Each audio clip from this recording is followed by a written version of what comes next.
All right, we are here inside Hallis Hall, the 12th stop of my training camp tour. Spent the day with the Bears. I got 5 takeaways. Takeaway number 1, Caleb Williams is off to a flying start as the Bears starting quarterback, and a big part of that is the runway that they gave him to get to this point. That started before the draft.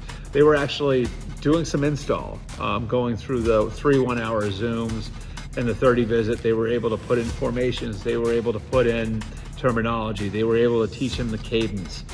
So when he showed up here, he wasn't coming from zero. Then he went through the spring and he took another big leap in the 40 days between the off-season program and the start of camp that really set him up to have success now. So I'd be real surprised if Caleb Williams doesn't have a really strong rookie year. And my second takeaway relates to that. One reason why I feel as strong as I do that Williams is going to have a strong rookie year is because what's around him at the skill positions.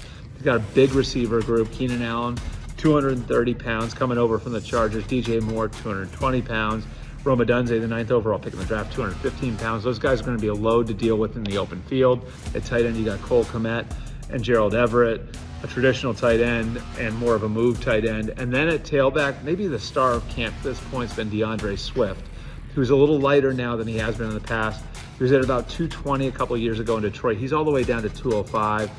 Looks quicker now. Looks like he's going to be a contributor on third down.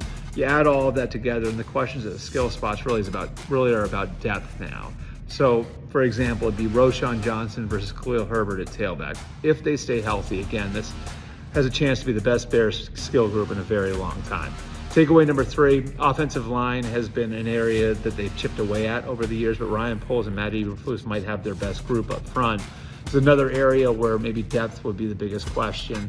Ryan Bates has come in from Buffalo to play center. He's battling Coleman Shelton for that spot. Whoever winds up losing that battle, both those guys have some position flexibility, would be a valuable backup. Matt Pryor's come in, and he's playing both guard and tackle. So those are things that they're working out right now. But as far as the starting 5 go, they feel pretty good. Takeaway number 4, the back 7 of a defense that played really well last year looks rock solid. So at linebacker, TJ Edwards, Tremaine Edmonds, they're presenting the offense with challenges in the passing game, which is really interesting. Tremaine Edmonds, of course, with his length. TJ Edwards has good range.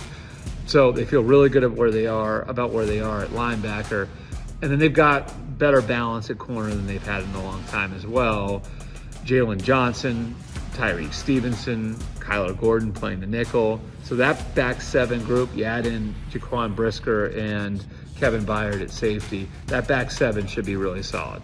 And that brings us to takeaway number 5, which is where the biggest question on the team is, which revolves around the pass rush and that defensive front.